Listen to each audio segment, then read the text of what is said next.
Okay, super. So I am very privileged to welcome you all, my guests from Austria, Germany, from Malta, from Croatia, and from Serbia. Our program will start with 10 minutes presentations of each country about the legal regulation of psychotherapy. And the first 10 minutes will be a short information about situation in Europe. I asked Alfred Pritz and Charles Cassar to open this session with short introduction about the situation in Europe. And then we will proceed through the countries. The last will be Slovenia. And then we have around at least half an hour for discussions. All participants are invited on the chat to ask the questions or to say commentaries, so that I will collect this together with my secretary, and we will organize these questions and commentaries for the interaction part of our round table. So we can start. Please, Alfred and Charles, you have 10 minutes to say something about Europe. How is regulation of psychotherapy in Europe? You can start, Alfred. I give you the gavel because you has always been my mentor. So I give you the privilege to start. Okay. Just to let you know that Charles Cassar is the current president of the European Association of Psychotherapy. And you have, I think, a good overview from the south part of Europe. The first question is, how big is the problem? The problem is very big. About 32% of the European population suffers of some kind of emotional disturbances, from anxiety, depression, stress, family conflicts, partner conflicts, conflicts about oneself, about the life cycle. So a lot of topics which were investigated. So, and the question is, who can give an answer or can give some support to these people? And certainly there are several groups: psychiatrists, psychologists, counselors, priests, esoteric healers, etc., who all think that they have a message. Now, the psychotherapists also have a message that is treatment through personal training, treatment through personal relationship, and focusing the individual development of the person, not as a recipe, but always focusing on the subjective world of the people, with several methods, from psychoanalysis to behavioral gestalt, etc., etc. We can count about 20 serious methods to treat these people. And Europe is looking for an answer in establishing psychotherapy as a profession. And we have now about 16 laws in Europe who regulate this profession.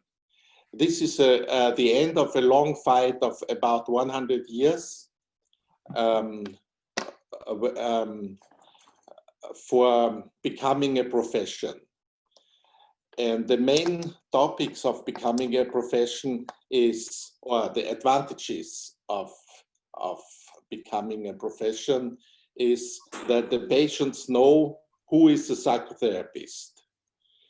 And secondly, all laws have some kind of quality control for the education of psychotherapists and for the practice of psychotherapists. And besides that, it is also a basis for public engagement. For instance, in many countries, social securities started to pay for psychotherapy. And just to give you an idea, in Germany, the social security pays around 100 euros per session. So it's a well-established profession in many countries. And the countries are Austria, Germany, Italy, Sweden, Finland, Netherlands, France, Croatia, Malta. I think these are the countries. And more countries discuss this option to develop a new profession, not only an adjustment as it is now in many countries, a further education, but a full education. And you all know that the Sigmund Freud University has established a bachelor, a master, and a doctoral program for psychotherapy. And the Germans have now implemented a law, or they are in the process of implementing a law on psychotherapists. I think Mrs. Reboly will talk about it later. This is for me, the German law is for me now the new guideline. It's the best developed law in Europe. Because there's a long span. The first law was established in 1985 in Sweden, and then in the 90s, Italy, Austria, etc. Every 3-4 years comes a new law in a new country. And certainly the goal is that the guidelines for a European regulation should be international, European-wide. But we are not close to that because we need more psychotherapy laws in different countries. When there are about 2/3 of the European Union countries, then it is possible to make an appeal at the parliament in Strasbourg. Charles? Yes, in fact, Alfred gave a very intensive resume of what's happening. So I will add some sentences because he said a lot of things regarding what is being done right now within the European Union from the EAP perspective. In fact, what we are doing is we are trying, in fact, we have collected from 10 countries. We are standardizing the training, using the template of the psychotherapy law, and this will be proposed to the European Parliament so that we start creating a universal platform for those countries and for what Alfred just mentioned before me, that we will have a universal law with very, very few differences. Because what is being done, what is being experienced right now in Europe is that each country has its own law. But if you take one at random and compare it to another one at random, there are a little bit divergences.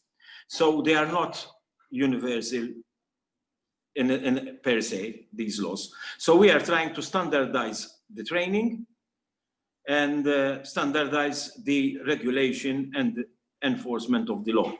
And that is being done, and it will be presented to the European Parliament next year by one of our lobbyists who is being tasked to do this duty. So basically, like Alfred said, sometimes I'm confident, sometimes I am like a little bit like Alfred, because Alfred has more experience than me, has been there since the beginning. And probably he experienced, correct me if I'm right or wrong, that when you think that you arrived somewhere, you'll find out that that is before the beginning. So this is what we are experiencing. Our experience tells us that we think something, but there are more hurdles than that. So I think I can close here the introduction, and maybe I give my voice to you to continue presenting this interesting conference. Thank you, Charles. I would just like to comment one sentence. I like very much your statement that when you think that you arrived somewhere, then you see that you are before the beginning. Yes. So this is also my experience. Yeah. We started with our endeavors in 2004. And it's again and again the Sisyphean way, again on the beginning. So Alfred, please, Yes. if you can continue with Austria. I also have the feeling that I'm in the beginning. And maybe this keeps us alive until we die. So about the regulation in Austria, the regulation in Austria is already 30 years old. I wouldn't believe I was a young man at that time. So how time goes by. And it is in the front of a renovation of this law. Since a few years, there's a discussion about making new guidelines, but just in short, because the Austrian law had some influence internationally. It was the first law which stated a totally new profession, which is not psychology, which is not medicine, which is not social work or other entrance professions, but is a full law in its own rights. This is very important, and this should be the future in Europe, that it is a new profession. The basis of the new profession is psychotherapy science as the science of subjectivity, as I call it. And in this law, we could find the description of it. What does this law regulate? It regulates the education of psychotherapists. It regulates the practice of psychotherapists and also the ethical guidelines, principally. And it was also an opener for the social security services, public service, to pay for psychotherapy. When they started in 1991 to pay psychotherapy, they spent about around 1 million euros, and now they are around 120 millions, which they spend for psychotherapy, for patients who need psychotherapy. But the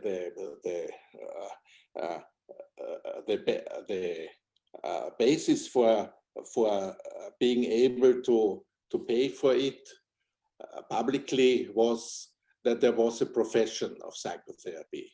I do remember when I had a discussion with one of the heads of the Social Security at that time. He said to me, "You don't exist."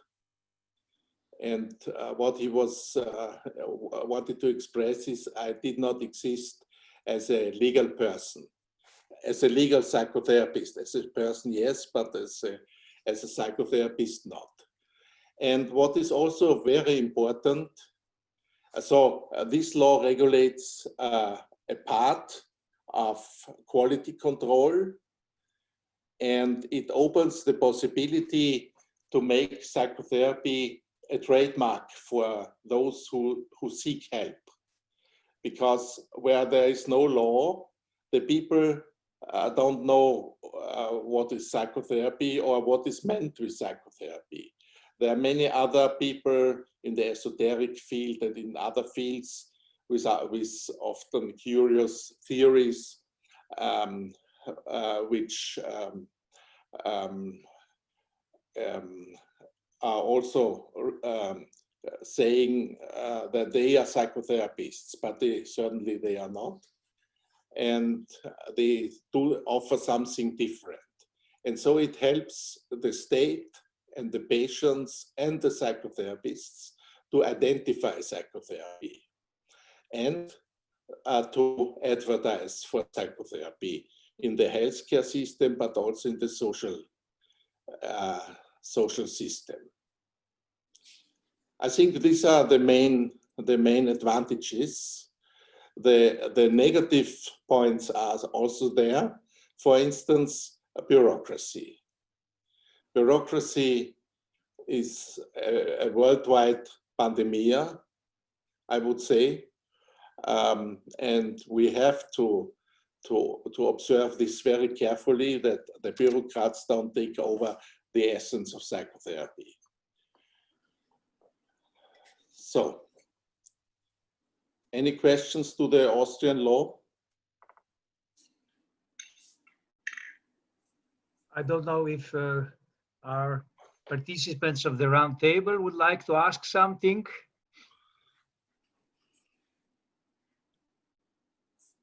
I have a question. How this law influenced the relationships between different groups that are in many countries in a big competition, mostly psychologists or clinical psychologists in the frame of medical healthcare system and psychiatrists. How is the situation now? Is this still a very competitive relationship, or it's better? It's good that you mentioned this topic, because it needs at the same time, when you have a psychotherapy law, you need a psychology law for the psychologists, for the activity of psychologists, because otherwise there are a lot of social tensions like we can observe now in Germany, because psychologists have lost, so to say, their domain, psychotherapy in Germany, because it's now an own studies without the activity of psychological associations. And this is certainly on the long run not good. In Austria, we have a psychotherapy law and a psychology law too at the same time. It was given in the parliament at the same day, and it helped the psychologists to formulate their own identity, which is also difficult, because what is the identity of psychologists? It's also difficult for psychotherapists. To form identities anyhow difficult for every group in the world, but I think it's the competition, what you said, is not over. It is not over, but we should respect the needs of psychologists for their own law regulations, and combined with it for their endeavor to develop an own professional identity. The problem with psychiatrists vanished, because it was clear that in the beginning they attacked us very much. But when they saw that they don't lose money, and they are asked in every areas for their services, especially for the medical treatment, they became satisfied. And some of them also became psychotherapists. Not so many as I would like, because for psychiatrists, it is a loss of money. Because as psychiatrists which do medical treatment, they earn much, much more than when they do psychotherapy. And therefore, only those who, let's say, gifted, choose the psychotherapeutic way in their profession. Okay, thank you. The next question from my side is, how do you see this academization of psychotherapy? What is the now? Sigmund Freud University was the first who introduced this bachelor and master programs, which are after the secondary school, after Matura. And now Germany implemented this last year. But you have now much more time already that you can evaluate what has academization brought to Austria. Well, the law was long before the academization.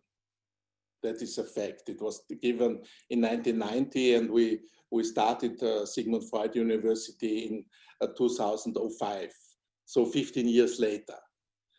But what we can see is that we, as a university, we have a lot of scientific output on psychotherapy. I remember when I was a young psychotherapist, there was maybe 1 or 2 books per year in Austria about psychotherapy. And now we can find nearly every 2 weeks a new book on psychotherapy in Austria. So there's a great productivity in the scientific activities. Besides that,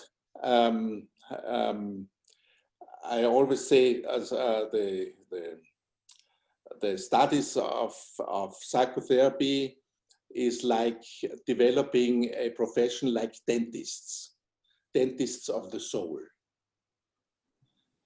And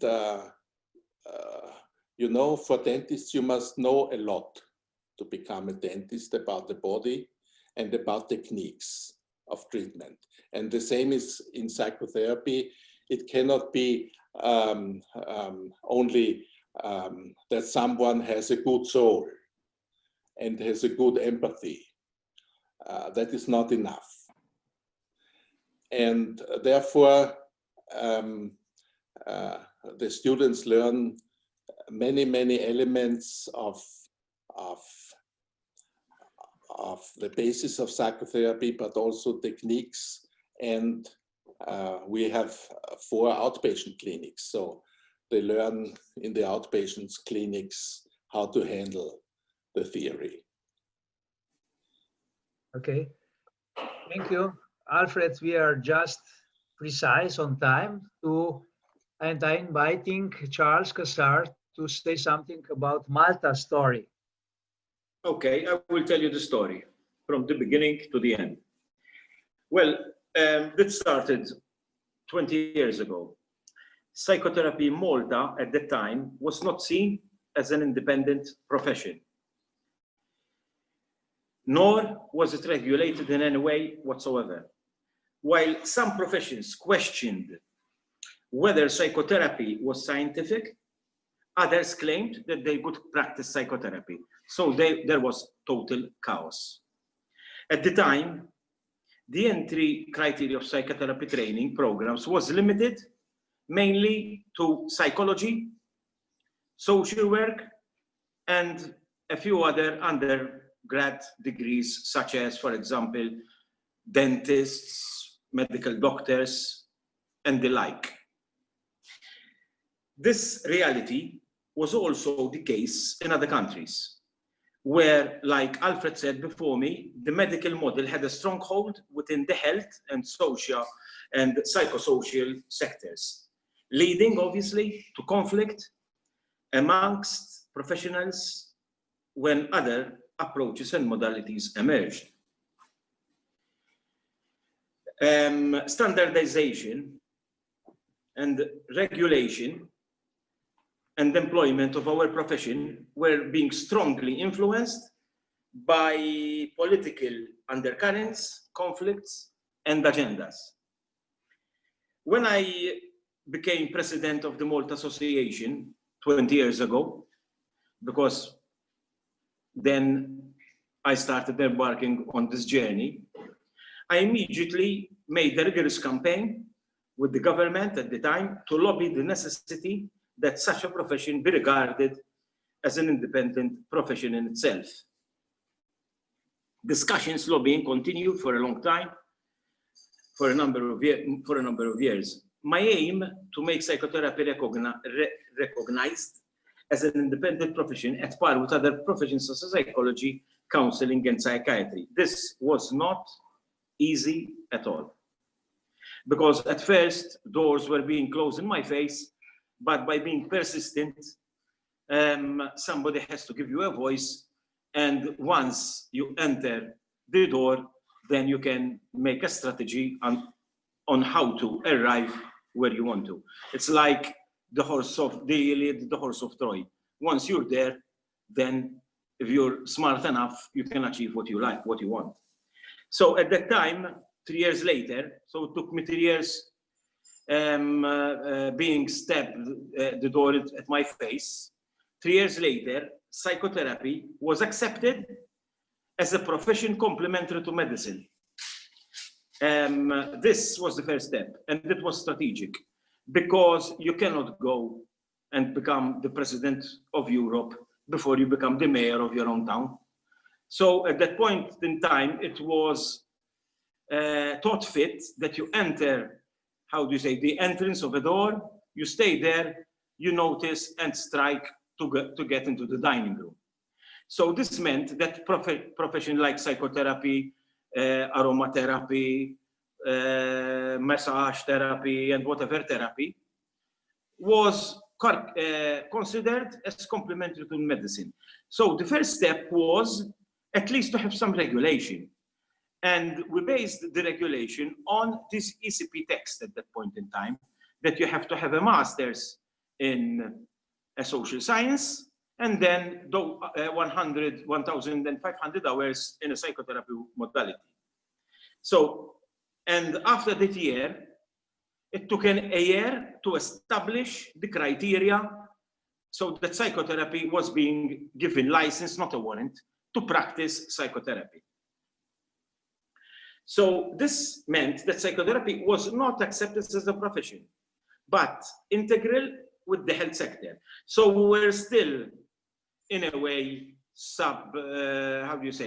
a substandard profession to psychiatry, psychologists, counseling, and psychiatric nursing, and the like, but at least we're recognized in some sort of way. And this is obviously did not, was not congruent with the Strasbourg Declaration. Notwithstanding, this was the part that strategy had to be carefully formulated. So, as you all know, the Strasbourg Declaration, psychotherapy is regarded as a scientific discipline that the practice of which represents an independent and free profession, and that access to training is through various preliminary stages, particularly the human and social sciences. Everybody is supposed to know this. So when this was declared, So when this was declared, it was based, correct me, Alfred, on the Austrian law.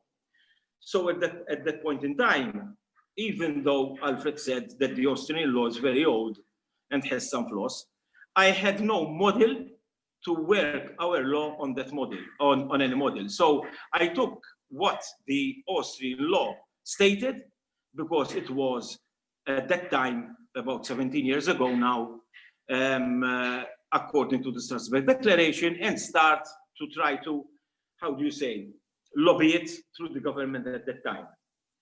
In politics, one has to be both tactician and a strategist. And to persuade and convince a person in authority to see and accept your cause as worth placing on the political agenda, one has to be aware about the political intricacies of the cause and propose it in such a way that it would be foolish not to accept it, or to accept such a cause when it would be beneficial for the person and the elected himself, the government and the country. So my, target tagline was that, as Alfred said, the, evolution is running at a big pace. There are a lot of problems, not medical problems only, but social problems, etc., etc. And when the, excuse my language, the shit hit the fan, then the government has to, give people a lot of money out of assistance. So it's better prevention than cure. And psychiatrists and psychologists are not enough to deal with situation with this high evolutionary rate. So at that time, the government was started to listen, people in government. So throughout, it also became evident that not all persons in authority knew exactly, and this is our, our enemy, ignorance, what psychotherapy is. So the lobbying needed is to include and provide such information and drawing up on analogies that could easily be understood. Because on the, I would have been talking to the Prime Minister about psychotherapy, then the Deputy Prime Minister comes in and he tells him, this is our psychologist, Charles Cassar. So at that point in time, I was as if, in a quicksand, trying to explain, so I had to draw a lot of analogies, which I might, if I have time, air my view on them. So this consequently added in defining the profession further in the eyes of persons in such positions. No one can say that due to this process, psychotherapy is more defined in the Maltese socio-political field. So the biggest struggles we have faced throughout the time, as Alfred said, was the bureaucracy of the existing status quo. Why? Because all other professions had their domain, where they had their own territory, and they didn't want any other discipline, stir their waters and steal their bread and butter, how the English phrase. And that was a very stumbling block for us. So since this process spanned over decades of years. In fact, I had spoken to 5 different ministers of health, 5 different ministers of social policy, and 4 prime ministers. Imagine you have to start all over again. When you think that you arrived, an election. When you are they want to put it in parliament, the government is being overturned, because this is how it is in Malta, you know. So you have to keep on, struggling. You have to keep on struggling. So what is the effect of the law and on services and academic training? So throughout these years dedicated to lobbying and discussing and what have you, with authority, psychotherapy was not recognized at par with these professions which I mentioned, who enjoyed, this is very sad at that time, a fully fledged, they were fully fledged in the labor market. So openings for psychologists, openings for psychiatrists, openings for social workers, but psychotherapists, even though they were recognized under this, quasi-law of comparative medicine, they were still being like a dark profession, or something like in the animation of that film, The Dark Man, you know, that you have to work in silence, not recognized, and you take what's being left by other professions. And this was heartbreaking at that time. So at 2005, the Gestalt Institute of Psychotherapy was, how do you say, inaugurated. And since then, it is an accredited association, and it started training the first psychotherapists. Then we had the Institute for Family Therapy, and university started to train family therapists as well. But there was no law yet. So what I had to do is to try to lobby with a parallel, quasi a cousin of a profession, the NCHFE, which is the National Standards for Higher Education, and lobby that this training is upgraded and accepted as a master's level, and the master's as other courses, like, for example, clinical psychology, social work, masters in social work, masters in education, and etc., etc. So the reason behind it is that at that point in time, and this is very strategic, had we had the law, we would have been treated as inferior because the training was not considered as a master's. So if you have a psychologist with a master's degree and a psychotherapist with a diploma awarded from an institute, you will still be treated like some sort of sub something. So before entering the putting the last feet on the accelerator, we made sure that the training was at par with other professions. And obviously, since I became vice president of VAP 3 years ago, we embarked and lobbied with the European Parliament, and psychotherapy was accepted as a different profession other than psychiatry and psychology and counseling. And this was timely because the ESCO, through ESCO, this was being, how do you say, put on the website and accepted. And a week later, we start pushing our accelerator to get, because we had the backing from the European Union, backing. At least there was on paper that it's a different profession. So together with this institute, which the NCHFE, there are other acronyms which are represented in every country in Europe. So a country can get hold of this accreditation governmental institute and start, how do you say, collaborating in having their training recognized at master's level. For example, obviously you have to upgrade and restructure your course, but at least you will be at a master's level at that time. So then came the Psychotherapy Act in Malta, which was enacted in September 2018. So it specifies concretely the criteria of becoming a psychotherapist, which is a first degree in human and social sciences, and 3,000 hours, equivalent to 200 ETSCs, in a modality, which with at a minimum training of 1,000 hours in theory, and the rest can be done in practice and in theory. But the theory has to be at a master's level.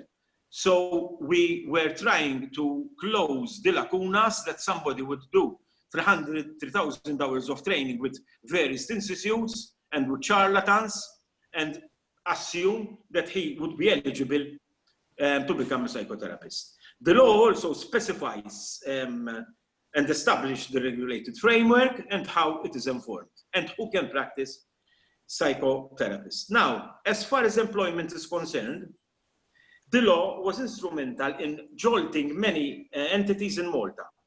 The state, Charles, state, yes?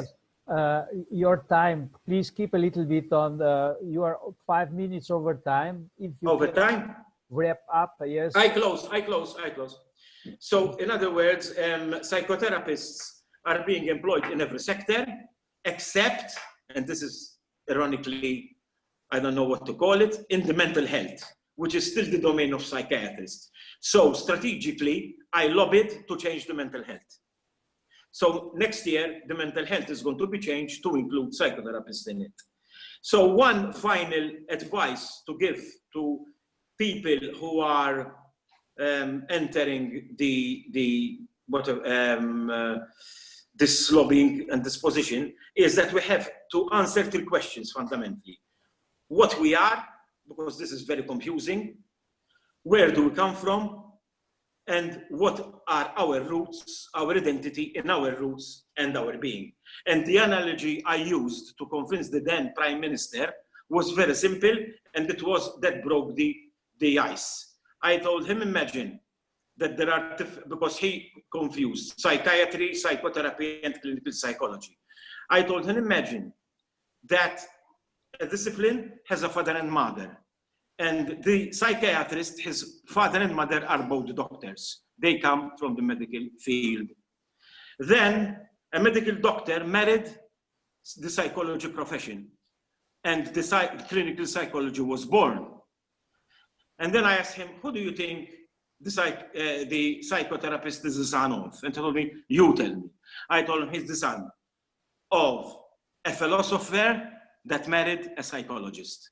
And there are many modalities according to the philosophy, because each psychotherapy has its own philosophy of how it views man, the human suffering, the treatment. So each modality is congruent with the father who is the philosopher. And from that, they started to see the differences and the approaches, and the law was enacted. Thank you. Thank you, Charles, for a very interesting metaphor at the end. So, I'm now turning to Kathy Reboly from Berlin, and I would ask you to say something about very interesting new development in Germany. Kathy Reboly, please. Yes, good evening, ladies and gentlemen. I hope you can hear me well. I want to say many thanks to Miran and the SFU Ljubljana for the initiative for this round online table. Good evening, dear Rector Pritz, Dr. Prevendar, Mr. Kassar, Dr. Milivojević, and Tomaž Flajs. I'm very sorry for my English. I tried to translate my text, so I'm gonna read it. So, the German Federal Council finally adopted the reform of the psychotherapist law at the end of 2019, which has passed the Bundestag on September 26, 2019. The new training path for Germany establishes a relevant and specific 5-year university study, which is based on the Bologna guidelines divided into a 3-year bachelor's and a 2-year master's program, and ends with a federal state examination. The Psychotherapy Act 2 comes into force on September 1st, 2020. Thus, the previous psychology studies no longer lead to the profession of psychotherapists. Up to now, aspiring so-called psychological psychotherapists, psychotherapists in training, we say PIA, Psychotherapeutinnen in Ausbildung, have to prove that they have completed a full course in clinical psychology at a master's level. Child and adolescent psychotherapists have been able to study pedagogic as a source job and following postgraduate training in one state-recognized training institute for psychotherapists, which took at least 3 years. Only after successfully completing the training in a guideline modality and passing the state examination, the license, approbation, and at the same time, the specialist knowledge, Fachkunde, Fachspezifikum, was granted. Now, analogous to medical training in Germany, the new at least 5-year study will lead to the license directly, to the professional recognition directly after passing the academic study and passing the state examination. The specialist training that follows the license, the approbation, is regulated by the respective state law and is administered within the framework of a further training regulation, Weiterbildungsordnung, which is developed by the Federal Chamber of Psychotherapists. Then called a psychotherapist in further training, not PIA, PIF, PIV, then no longer complete training as assistant psychotherapists, but are remunerated in the context of at least 5 years of further training in inpatient, semi-inpatient, outpatient, and preventive contexts. With the advanced training, the specialist knowledge in the guidelines in Germany, in the modalities procedure, behavioral therapy, depth psychology-based psychotherapy, analytical psychotherapy, and more recently, also the now recognized systemic therapy. This is an own topic. It took 25 years and starts now on 1st of July, is acquired. The protected professional title psychotherapist can be obtained in order to obtain the competent health insurance association, Kassenärztliche Vereinigung, to be registered in the state medical register and thus receive the social law authorization to seek approval from the KV and for an independent branch as a contract psychotherapist in the statutory care. The state recognized, but previously private training institutes are to be transferred to coordinating further training institutes with the previous affiliated institutional powerful institute outpatient department, then no longer being able to be understood as pure teaching outpatient clinics, but instead been implemented more closely in the care system. Now, this is what Professor Pritz already said. It was a long history with the first psychotherapy law that psychological psychotherapists were recognized in the statutory care. And now, as you mentioned, in the meanwhile, the profession of psychotherapists became a highly endowed profession. For example, the training centers for psychotherapy could win the race for the leadership of the outpatients further education model within the framework of a psychotherapist's continuing education and become more involved in regular outpatient care. With the nationwide professional title psychotherapist, the addition of psychological has been cancelled, which shows the specific development away from psychology as a core science. Medical psychotherapists, specialists in psychosomatic medicine and psychotherapy, can also choose the professional title of psychotherapist, but can also use the adnex medical psychotherapist. The psychotherapist law has fundamentally reformed the relevant future psychotherapist training in such a way that there are innovations not only for future psychotherapists and colleagues in the transition period, which will take 12 years, but also for established colleagues. The law has put the profession of psychotherapy on a new legal basis, has expanded competencies and recognized and upgraded the independence and analogy to the profession of medical doctors. The extensions of the so-called psychotherapy directive are dynamic and can be further adapted and improved in the sense of constant further development.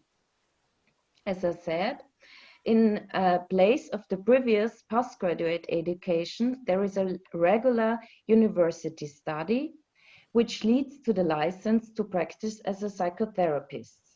The content of the courses, minimum requirements and regulations are prescribed by the licensing regulations for psychotherapists, Approbationsordnung.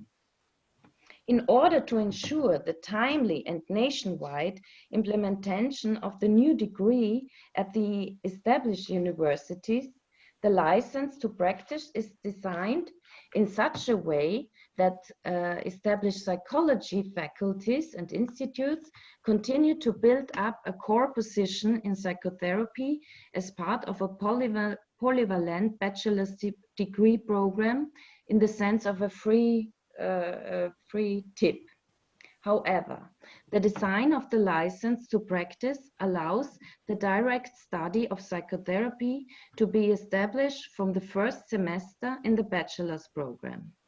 It remains exciting how the various sciences and university lectures will place and take up psychotherapy in the future, whether it becomes to a rather minimal adjustments according to the psychology, to the licensing regulations of studies in psychology courses, which would result in a move away from academic psychology and its further fields of application and employabilities, but it's always also possible towards the establishment of psychotherapy at state medical, humanistic, social science or humanities factors, or like at the Sigmund Freud University, at private university, the implementation of own faculties for psychotherapy science.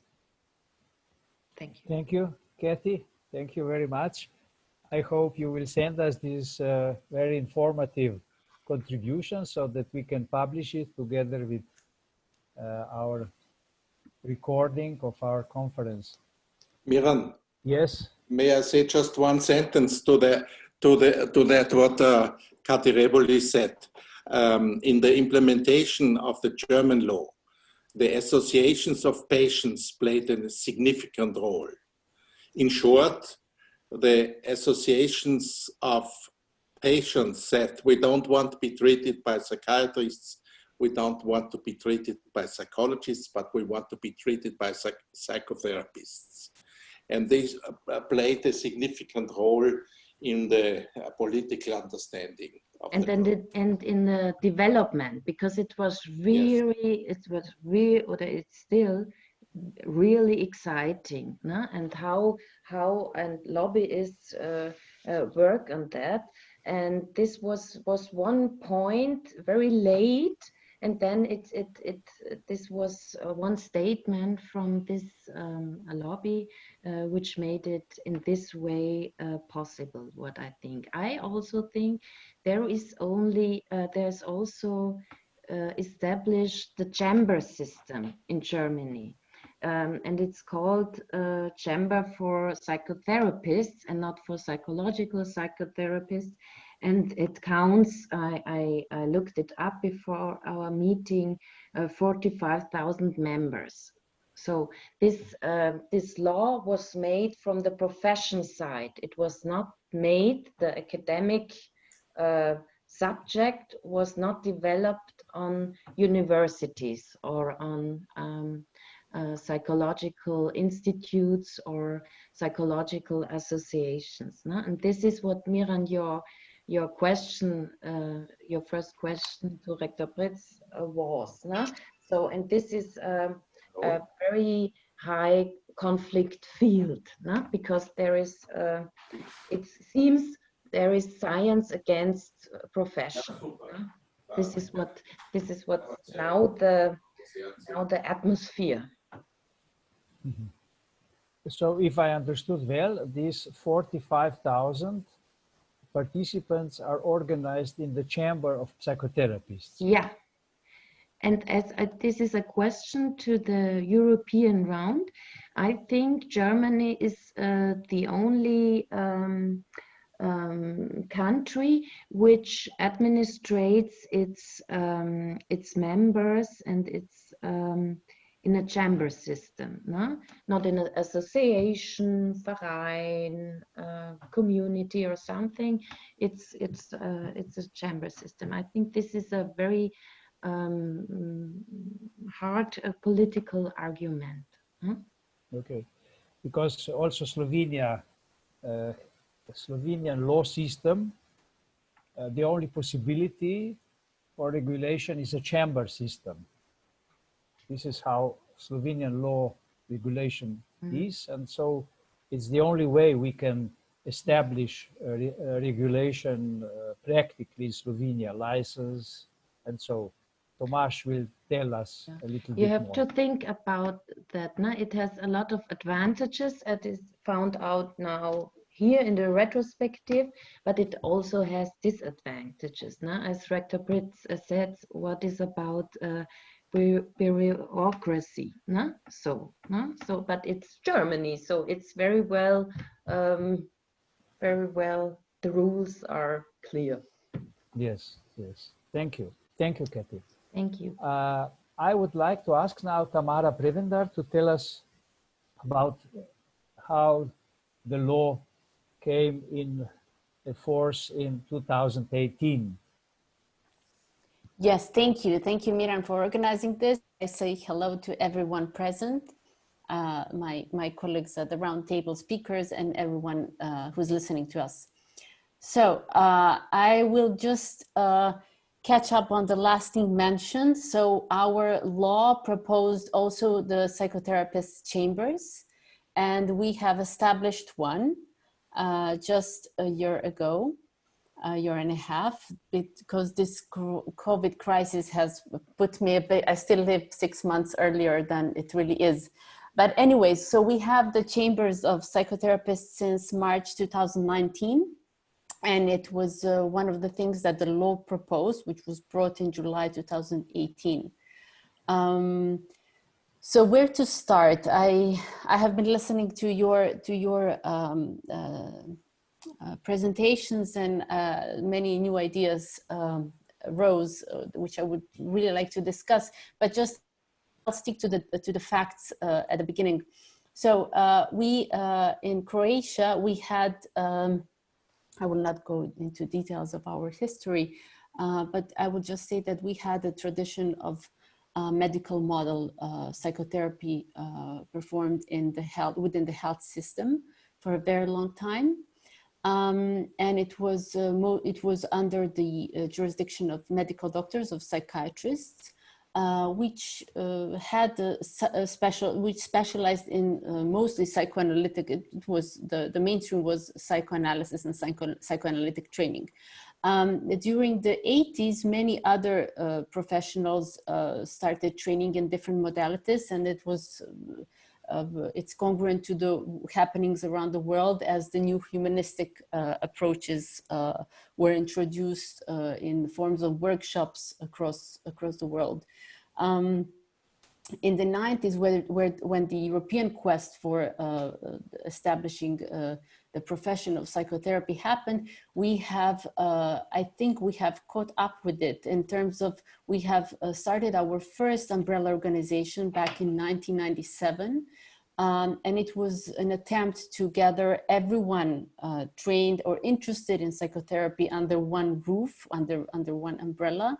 But unfortunately, there were two big differences, two large discrepancies, and it was not a successful initiative.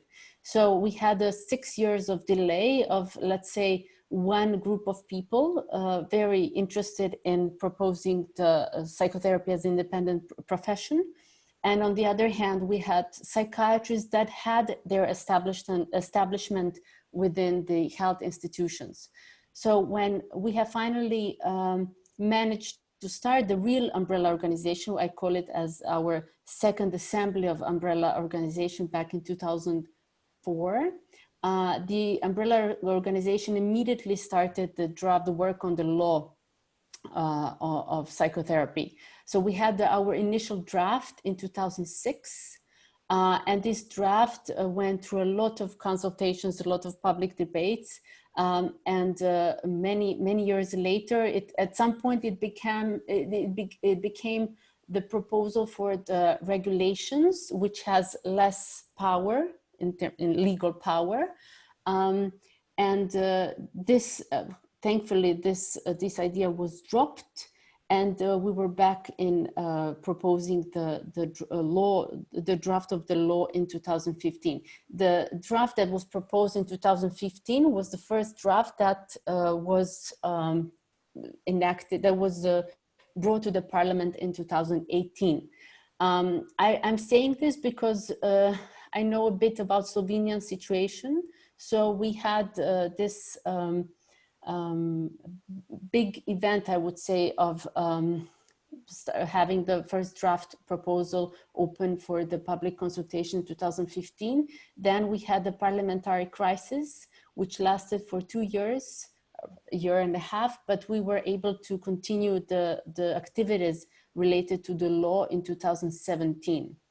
So we had this 2-year gap of no activity from the legal side, from the bureaucratic side, which is important because it takes time. Anyways, we have managed to bring the law in 2018, something about it. And this was the important shift in the process of enacting the law or bringing the law to the parliament. At some point, we have shifted the law from the jurisdiction of Ministry of Health to the jurisdiction of Ministry of Social Policy and Social Welfare. So we have our law of psychotherapy science, on psychotherapy practice under the Ministry of Social Welfare, Social Policy and Social Welfare. Important thing to say, back in 2003, we have also brought the law, we have enacted the law on psychological practice. And this law is also brought within the Ministry of Social Policy, Social Welfare. So in terms of this different groups, we could say that we have the health system, which is regulating health professions inside the health, but psychologists, even clinical psychologists, are regulated within the social welfare system, and psychotherapists as well. This is a bit tricky, and tricky in terms of our law on psychotherapy practice regulates psychotherapy as an economic activity. And this means it's regulated as an activity outside of the health system, which has many repercussions. If you can imagine, I would just say that there are still psychiatrists, of course, that practice psychotherapy, because psychotherapy is listed as one of their activities. And it's covered, it's the only psychotherapy service covered by the insurance company. So if anyone wants to be reimbursed for having psychotherapy, they can have it only if they do it inside the health system, not in the private sector or under the regulations that the law that we have brought in 2018 has. I will just let me look at my notes. Yes, with regard to the law, I will just say that we have defined psychotherapists as professionals who have a degree, a master's degree, a 5-year study in either medicine or psychology or social work or special pedagogy or speech pathology. And I miss one more. I think it's educational rehabilitation, or did I say that? I think that's the one I miss. So the 7 professions plus the 4-year modality training will allow a person to have the license to be called a psychotherapist. And anyone else who wants to become a psychotherapist, they cannot, but they can be, they can practice psychotherapy as advisory psychotherapists. And they have to have the 5-year degree in any other profession. They have to have a modality training, and they also have to have a propedeutics training. So this is our special, unique trait of the law. I was also, yes, and this modalities specific training is strictly, so our law directly mentions that it's the modality that are recognized by the European Association of Psychotherapy. So we are quite strict in our law in terms of who can, what modalities are recognized, as some would say. Right, and with regard to the dynamics I mentioned, so we have still the opposing groups of, let's say, the health system, or what happens in the health system, and the regulations that are outside, and that is in private sector outside the health system. What is also important, so I told you that we have established the Chambers of Psychotherapists of Croatia, and it was established in March 2019. However, and as you have all mentioned, we have a lot of bureaucratic work, and so far we have managed to we have not had the first assembly yet because it was canceled due to the COVID crisis, and it will happen in 10 days. So we will meet on June 29th for the first assembly. And so far we have not finished registration of all the members, but we have so far 120 members who can be members of psychotherapeutic chambers. We have also done 3 public consultations on the regulations that our law proposes, and that's with regards to the specific regulation that a psychotherapist that will practice with children and adolescents needs to have. And there are other regulations like the changes of the statute, the policies of the chambers, which is still done. So I cannot quite say if we have already had the impact, so to say, a measurable impact, or I don't have the data or the measurable impact on practice and training, because I would say it's very early and we were overwhelmed with the bureaucratic work that the law and the chambers brought. And I think that there are, as the beginning line was, the end is the beginning. So we are just at the beginning, and we will still need to discuss many of the training regulations, practice in terms of specifics in the practice regulations. So we have a lot of work ahead. So Tamara, thank you. Thank you. Yes, a lot of work. And I would like to ask Zoran Milivojević to present us how it goes in Serbia. Serbia has not yet the law, but Serbian therapists are really struggling for it. Please, Zoran. Yes, thank you, Miran. Hello to everybody, to Professor Pritz and the others. I will tell you something about situation in Serbia. We have a union of psychotherapists, and we have 27 associations which are member of our union. We have now 22 years of existence, and we already had a first draft of the law, but after some discussion, we find out that we should change something. For example, we also will have a chamber system, and we find out that counselor in psychotherapy is not appropriate for us, because with 3 years of training, a counselor can do everything which psychotherapists can do. So we decided to have only 2 titles. One is psychotherapist, and the other one is psychotherapist under supervision. And this state of psychotherapist of supervision is a provisional state, and we will define it as between 3 and 5 years. You can be under supervision for that time, and after that you have take the exam and state exam and become a psychotherapist and get the license from the chamber.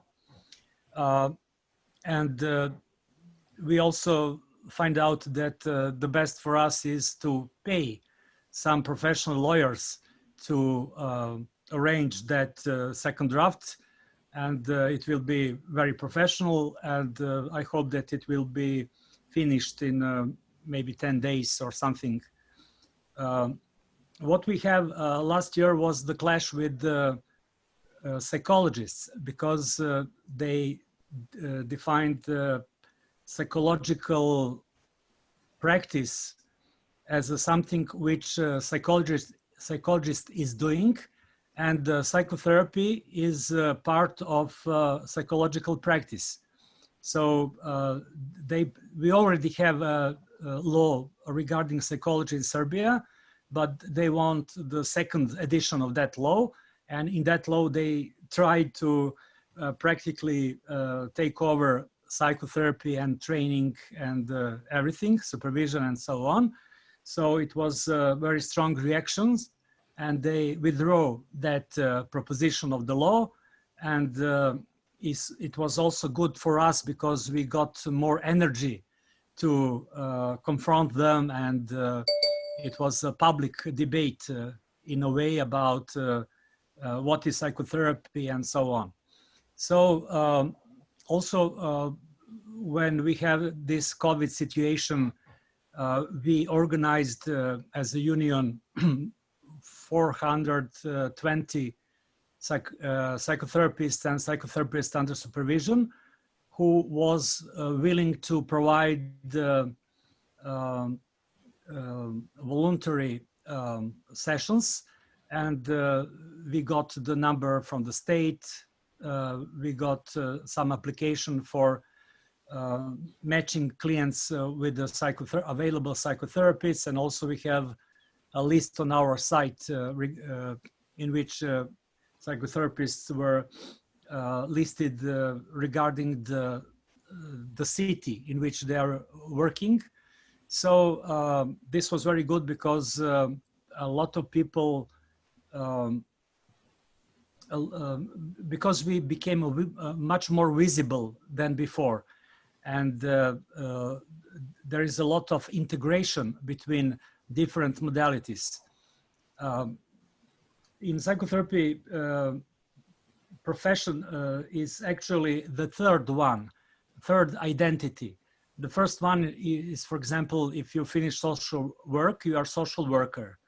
And after that, you fell in love with some modality, and you, for example, are Gestalt therapist, and you are Gestalt therapist, and you are not interested in other modalities because they are enemies. They are different tribes and so on. And we are establishing that third identity of a common psychotherapist.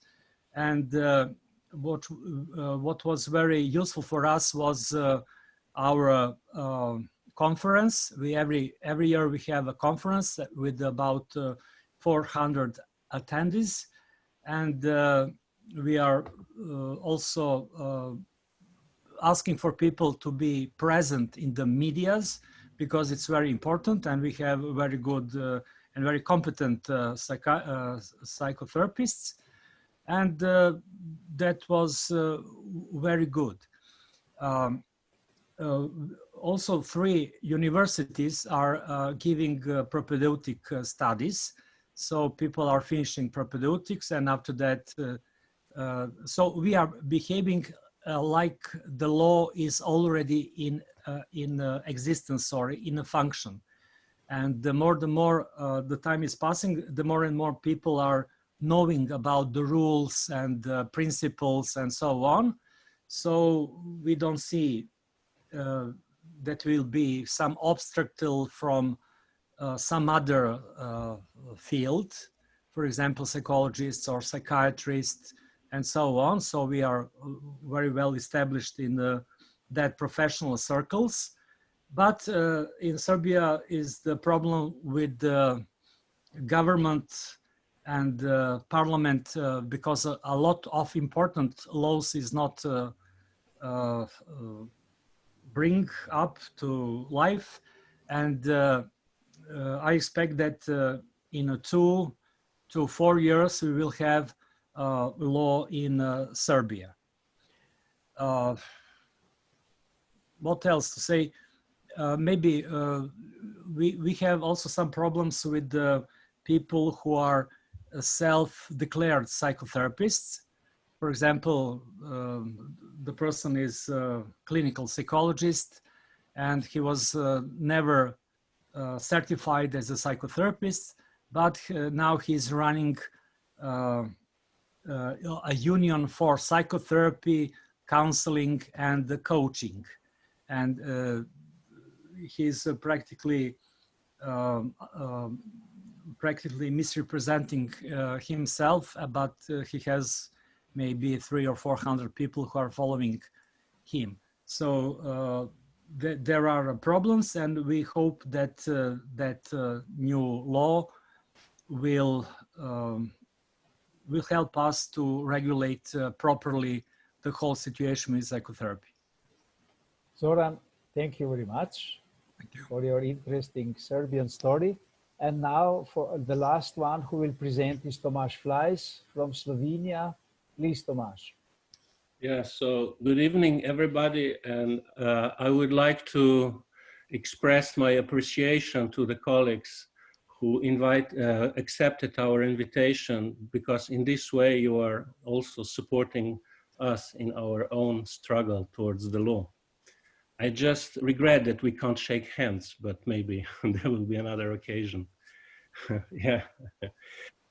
Okay, so I will present the situation in Slovenia, but through the chronological point of view, because the main question is how Slovenia got stuck. And Miran, you already said that the story began in 2004. At that time, I was still a young boy, so I don't know exactly what was happening in 2004. You can say more afterwards. But so I will start with 2006, which I think is an important time. Until 2010, there was a working group which was formed under a Ministry of Health, and it included the representatives of the biggest two associations for psychotherapy. One is the Slovene Umbrella Association for Psychotherapy, of which I'm currently vice president, and which unites 10 associations of different psychotherapeutic schools. What unites us are the EAP training standards and the principles of the Strasbourg Declaration. And the other organization was the Association of Psychotherapists of Slovenia, Združenje psihoterapeutov Slovenije, which is the oldest association, which has roots already in the 60s, and which connects psychotherapists who mainly work in the public medical sector.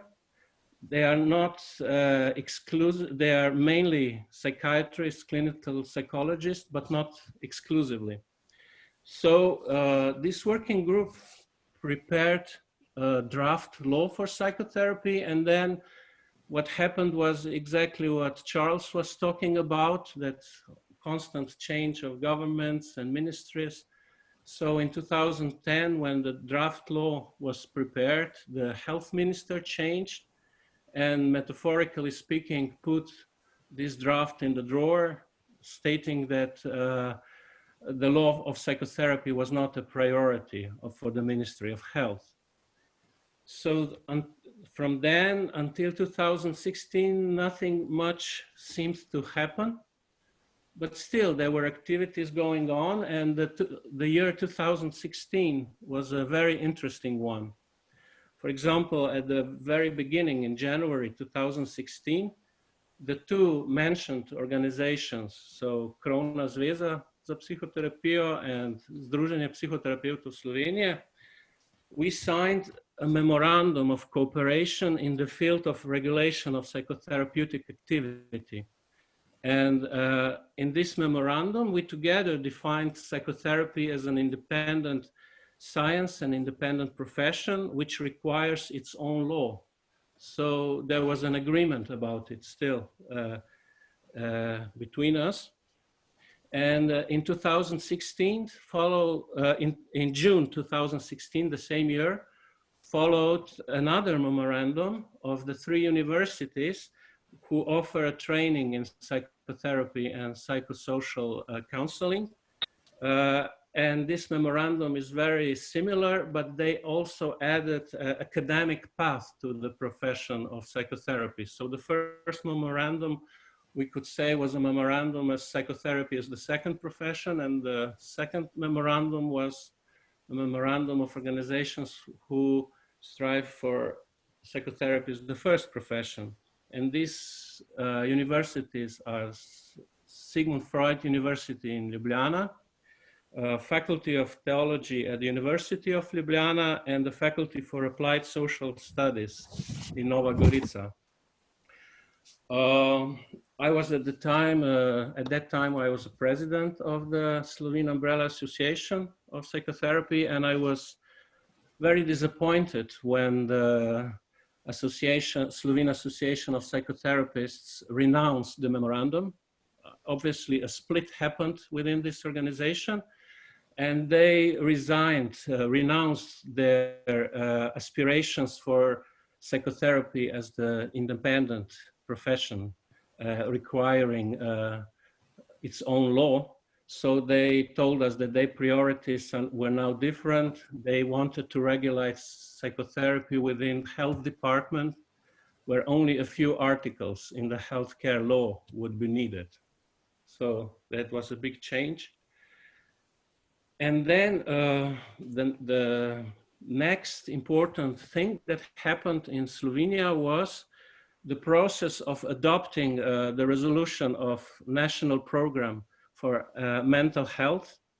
It started in 2017 and it was adopted in March 2018. And in this process, Slovene Umbrella Association of Psychotherapy joined forces with the 3 universities and also 2 other professional associations, the newly formed Slovene Association for Psychotherapy and Counseling and the Association of Marital and Family Therapists. And together, I think this was a big success. We achieved that psychotherapy and psychosocial counseling was finally included in the resolution. And it also stated, this resolution stated that the professions of psychotherapy and psychosocial counseling have to be regulated by the law. And the 3 ministries are responsible for this law. So not only Ministry of Health, but also Ministry of Education and Ministry of Work, Family and Social Affairs. And this resolution contained also the action plan, according to which the draft of the law would have to be made by the end of 2018. In 2019, the law was due to be adopted by the parliament, and by the end of 2020, it should be implemented. And the story about being stuck is how this didn't happen. So in March 2018, Ministry of Health formed a working group for legally regulating the field of psychotherapy and psychosocial counseling in Slovenia. And the organizers of these panel discussions, we were also members of this working group. And the main problem arose when it became clear that the representatives of the Association of Psychotherapists of Slovenia, representatives of clinical psychologists and psychiatrists in this group opposed to the law of psychotherapy, even if it was already included in the resolution. They rejected the view that recognizes psychotherapy as an independent scientific discipline and independent profession. And they still claim that psychotherapy is only a method of work belonging exclusively to the medical sector and that it doesn't need special regulations. So this side, the medical side, mainly what they were doing was that they were obstructing the work of this working group. But nevertheless, under directions of the chair of the working group, when we say we, always I mean the organizers of this panel discussion, prepared all the written material needed to start the parliamentary procedure. And we submitted it in September 2018. And this material included a draft law on psychotherapy. It included analysis of the current situation in Slovenia. It included international comparison of how psychotherapy and psychosocial counseling is regulated in other countries. And I think very important, we also formed the standards of the psychotherapeutic profession and training, which is part of this material, and a code of ethics. So, but when we submitted this material, then the Ministry of Health enwrapped themselves in a total silence. And the response we got about what was happening was no response. So we didn't get any response since then. And we are still in the dark as to why the working group stopped so abruptly. But nevertheless, we didn't stop. We are persisting in our efforts. Part of these efforts is also this panel discussion. We wrote to all the 3 ministries responsible for psychotherapy legislations about what was happening, and we received no satisfactory answers. We also approached members of parliament, mainly of the coalition parliamentary groups, to help us to restart the negotiations. And in September 2019, we also consulted the ombudsman. This is the Human Rights Commissioner. And in fact, we got his response on the 2nd of June, 2012. And maybe I read his response. So he was in agreement with us. He wrote that the ombudsman understands that in order to prepare a law, it is very important to have input from different professional views. What we do not understand is how this can happen if the working group is no longer active. Having different opinions is part of a democratic society, and pluralism of opinions is a part of it. But this should not be a barrier preventing the necessary legislation and the implementation of the urgent measures that the mental health of many citizens of Slovenia depends on.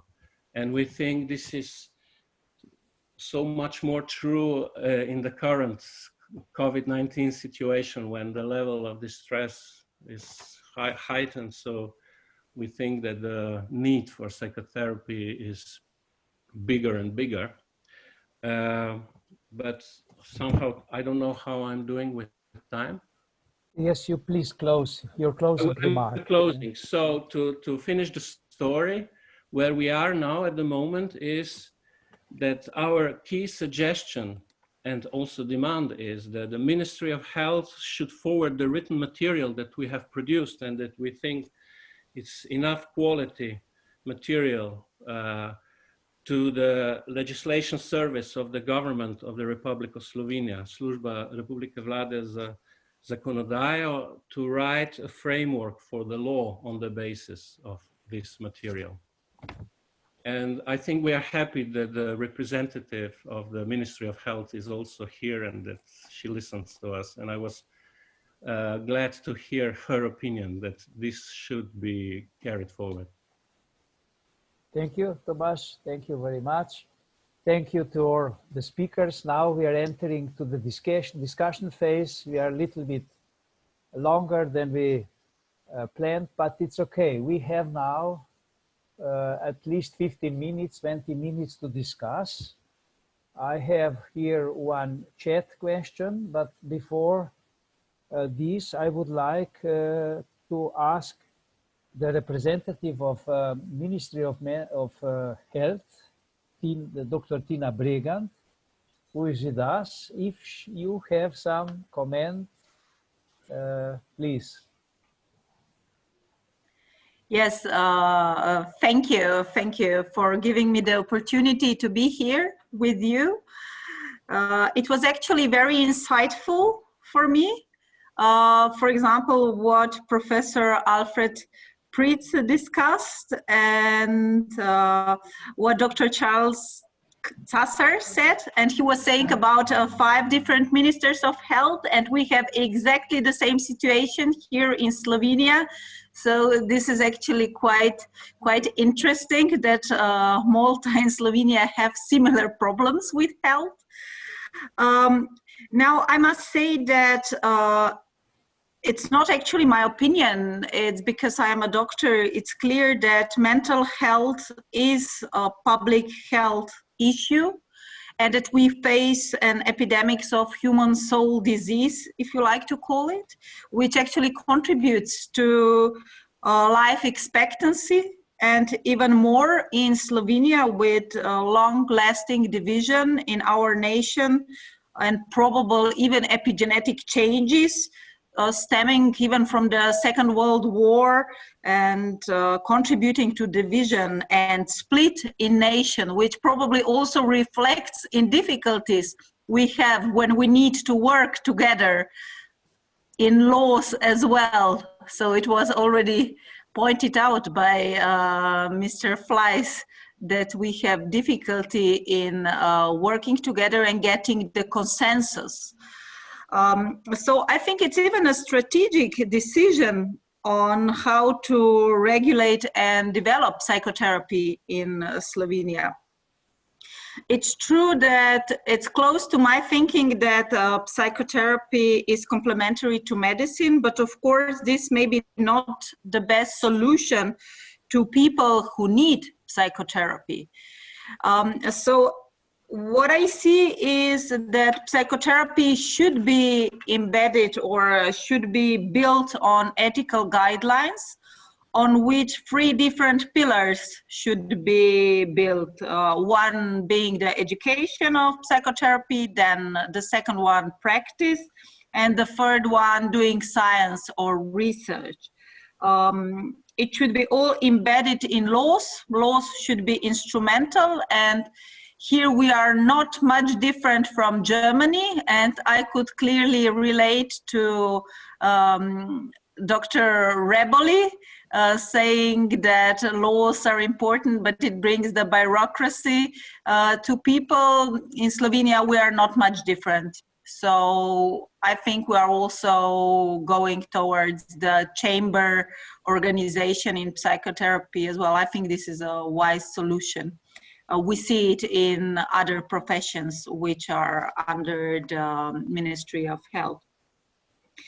Of course, this all must be financially supported, and the needs are exceeding the offers. And I see here quite a problem as our healthcare sector is struggling with money. With Corona crisis, we actually needed to dedicate 6% of GDP into health sector, help to people. So we are facing now, after the medical crisis, probably this year we are entering the economic crisis as well. And I agree that during such hard times, then mental health obviously suffers. So the mental health should be one of our priorities. I hope that at Ministry of Health, I personally, but also the Ministry of Health as such, that we will be able to provide a medium where psychotherapy will live, not only thrive. You know, I like different flowers. It's like psychotherapy, clinical psychology, psychiatry, but different flowers need very skilled gardener, I think. So I hope that people who are here at this video conference will help us to implement some good practices. Also, mental health is, and I think it should be, and it will be the priority at the Ministry of Health. but of course after fighting the corona, because the corona crisis is not over yet. We are quite busy also doing other laws, like law for the contagious diseases, law about the medical profession, other laws. So I cannot promise that we are going to dwell on mental health before the autumn. So I think that all those things have priorities during summer. And then, of course, we are entering, I hope so, the era where the mental health can really be in focus. However, I think that people from the psychotherapeutic fields and people who are here should be still following your own line. So at ministry, we can walk this path together, but you will need to help us with this. So I'm really appealing to you to ask for the session with me at the Ministry of Health. And we will try to see what can be done. So really, thank you for this session. It was insightful to me. Thank you, Dr. Bergant, for this invitation. Also, we will write you immediately so we can meet at the ministry to find perhaps what is the next step, probably, like you said, in autumn. Yes, thank you very much. So we have still some minutes. Miran, Alfred wants to say something. Yes, please. Now you can react, please. But you have to turn on the microphone. I must turn on. I wanted to ask you, you spoke a lot about the procedures in the ministry, but the law will be done in the parliament. What do the different parties say? Actually, the law must be first prepared at the ministry, but the wider consensus must be reached. Yes. As far as I understand, the law is written with the help of 3 ministers, right? Am I right? I think it's the Ministry for Social Affairs and the Ministry for Education as well. So this is actually not a simple law. It needs to be written by the contribution of 3 ministries, which is per se much more difficult than if it was written only at our ministry. But it's true, after it's written, it can be filed into the parliament and then to the government. That's true. This was the same procedure in Germany. Huh? The health ministry designed it, and then it made the way becoming a law. Yes, from my point of view, what was the difference between how the Ministry of Health reacted and guided the process in Germany in comparison to Slovenia was that Slovenian Health Ministry constantly says one sentence which was now criticized, so to say, also from the ombudsman side. The ministry said the profession must unite. There should not be different opinions inside profession. And as I followed the process in Germany, there was no total consensus about the draft of the law. There was around 2/3 were for the law and 1/3 was against. And what I liked very much was that the German ministry said, we must make a good research about the situation. And they appointed a very good group from the Jena University, which made in 4 years, I think, a very big research, which was the base for the decision and to prepare the draft. Am I right, Katie? This was something I liked very much when I read how the process in Germany was going on. Yes, when you're in the process, it's different, no? So when you look from the outside, no? But this is a long history that and different dynamics and political dynamics that made it possible in that way. But what I wanted to say, it was also a very about very political issue, and national political issue, not just the professional political thing. And what I wanted to say, it started with Widmann Mautz. She was a politician that very early was interested in the topic. No? Also years ago, I'm talking about 2009, 2010. No? And then it went on developing, and then Jens Spahn put the facts on the ground, and he was not interested much in, or is in, medical doctors, which could be a very interesting thing for us as a psychotherapist. He was interested in I don't know the English word, Versorgung. Care? Yeah, thank you, Tamara. And he was in the mental health care. This is what he wanted to get done. And there are a lot of studies, no, that the outpatient system is just cheaper, no, than when inpatient clinics, psychiatrists. So this is because of the landscape. The outpatient landscape was a very, very big argument.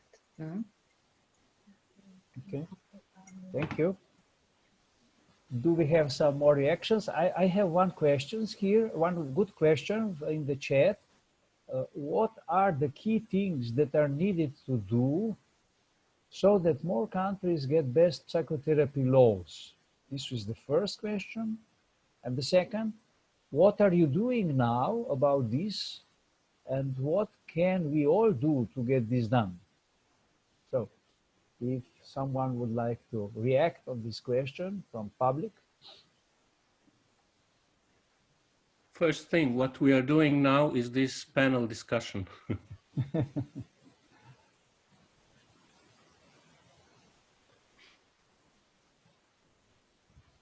I think it's very important, no, when we think in as European citizens. So what everyone is doing and how psychotherapy is able to develop, no? And this is also why the ERP is so important, no? To get the an idea of a scientific practitioner, of an European psychotherapist. No? So I think it's not just a Slovenian thing, no? I think, or a Croatian thing. I think it's a European thing. If I may add to this question, it's exactly what I was thinking about while listening to all of you here and reading this question. It's about this mobility. We're trying to establish laws in each country, and we're talking about European Union and potential mobility between countries. So the laws are different, and what exactly, I'm wondering the same thing. Are we doing anything together to make this more mobile in terms of having less differences, less discrepancies among the regulations across countries. Yeah. Thank you. I agree that we are all Europeans and that we live in European Union. But I think it's the illusion that European Union can provide the universal law for all the member states. I think it's really important that European Union actually leaves some free space to the member states. And I think there are certain things which should be done at home and certain things which should be done on the wider basis. So I think that we cannot expect from European Union to provide the harmonization of the law, especially if there are countries like Slovenia which don't have the law yet. But I think that the mental health is an issue in European Union, and with Corona, I think that we all became very much aware that we are all part of Europe, and that we live together, we can help each other, and we can learn from each other. There are certainly some European mechanisms for the research. I don't know about any others. I know that for now, you know that the Commissioner for Health was very much involved in Corona crisis. And for the first time, there is a lot of money allocated for the health sector in European Union. This was actually never before. But it's about the same as in Slovenia. First is Corona crisis and COVID. But I think that right after that is the mental health issues. So I think we have a lot of work to be done and we can learn from each other.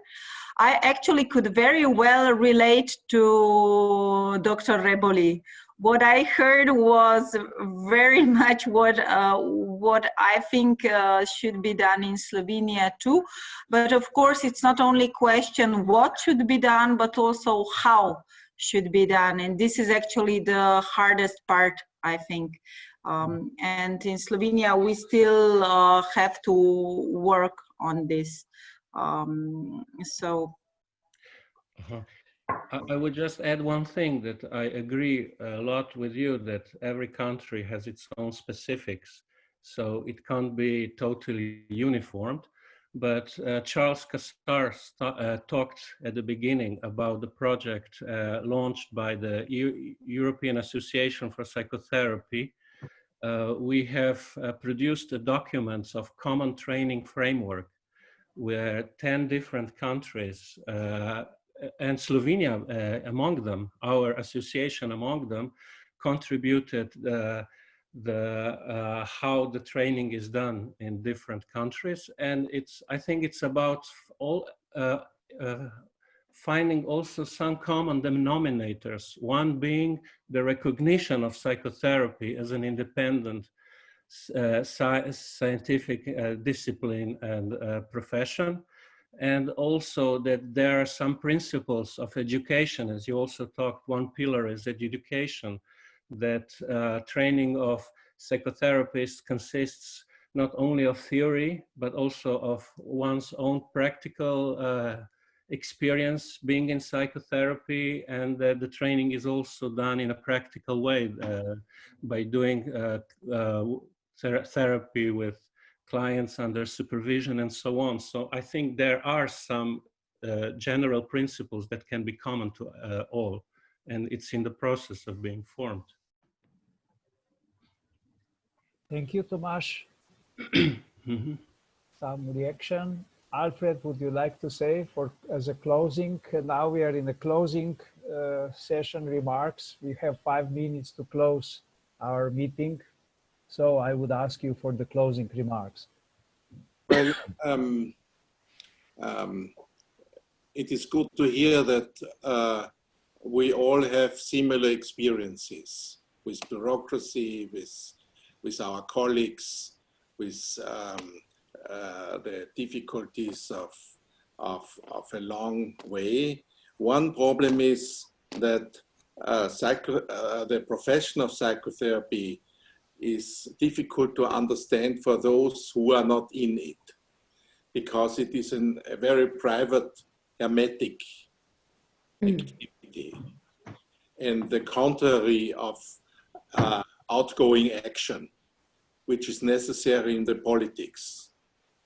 So psychotherapists have an introverted profession, and the political fight needs extraversion, needs simple pressure. And this is what we learn. We don't learn in psychotherapy. We learn the contrary. We learn to accept the view of the other and to listen and to hold back what our own ideas are. And that makes a split between the activists and those who do their psychotherapy work on a daily basis. To the question of Europe, I also think it is a convergent procedure where the European Union at the end may have some guideline function, but not more. Think globally, act locally is also a advice for all of us. Thank you, Alfred. Charles, your closing remark? Well, I reiterate what Alfred said, because psychotherapists have to be politicians. Those who are trying to lobby for their discipline to be recognized and legalized and regulated has to speak the same language as politicians. They have to be strategists, and they have to sell, like politicians sell their manifesto to the country so that they are voted in government. Those those who are representing the activists, I mean, has to how do you say, sell their manifesto to the politicians, persuading them politically that when psychotherapy is regulated, the government has to gain. Otherwise, this is what politics is about. Otherwise, we still remain in silence. And in fact, during my, how do you say, my journey of regulating psychotherapy discipline in Malta, I had to act in silence, meaning not to stir waters with other professions, but strike in the night like thunder. So this is my advice to those activists who are trying to promote psychotherapy as independent professions. Thank you. Thank you, Charles. Thank you very much. Tamara, you are close to Slovenia. Tell us a wonder recipe.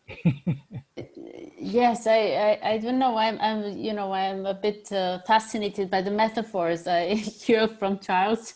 So I think it's a good recipe maybe to follow with this. But I can hear that we all had, the differences are small in terms of some regulations, but we all have followed the path of struggles between different interest groups, delays, And it reminds me on this graph that shows the progress that we expect, the linear progress, very steep and very straightforward, but it's usually very with loops and going backwards. And after the biggest, the fall down, there is a biggest, like you take the, I missed the word, like you take Zalit, and then you Miran understand what I mean? Then then you speed up, you have the energy to speed up and reach the goal. So thank you for another metaphor. What is a Serbian metaphor, Zoran?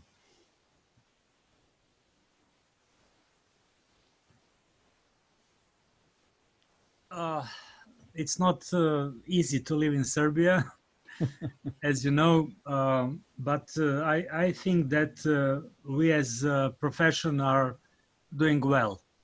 So I hope that this is evolution. So we will start first with the law, and after that with the academic studies and specific professions, because we are interlocked in the catch-22, meaning that you need to have profession, to have university studies, and you cannot have university studies if you don't have profession. So it's a little bit, so we jumped over that, and I hope that this law will be approved without any obstacle, and I'm very optimistic. Thank you. Thank you. Thank you for optimism, for your optimism. It's nice to hear. And what is the message from Berlin? Just a very big thank you again. It was very lively and very interesting to hear how close we are, no? And I was interested in what the people who joined us were thinking, no? But I think now there's not enough time for that, no? There was an idea to get a paper done for main ideas, so it's more an organizational question. If we might get in short in English our Beiträge, our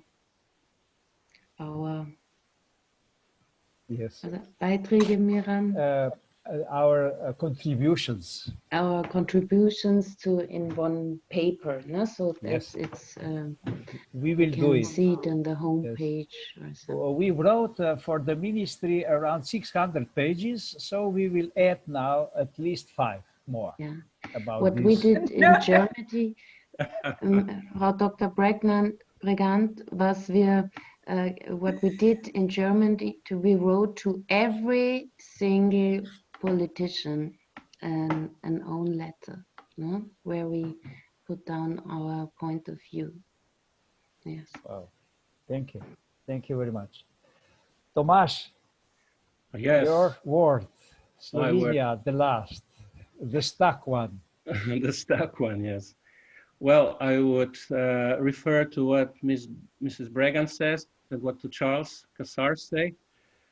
First, that yes, we Slovene are a divided nation. We are learning to communicate, and what we are talking now is in fact a political dimension of psychotherapy.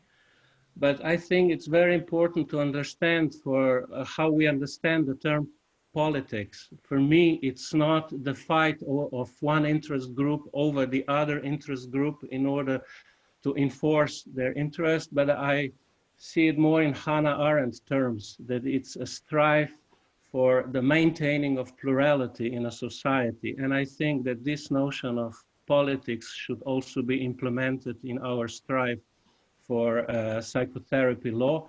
And my wish is really that the so-called other side, medical side, would be willing to enter into dialogue with us, which didn't happen in the time of the working group. I think we also have a lot to give to each other, and we have interesting ideas to share. But if this does not happen, then we can't move forward. Yes, I'm for plurality. Thank you, Tomaž. So I would like also to thank you what is important for me was to feel this atmosphere of open question, open discussion, of plurality. It was a good atmosphere, and thank you again for your support from different countries. We will go on. We have become very patient. This I learned during these years, and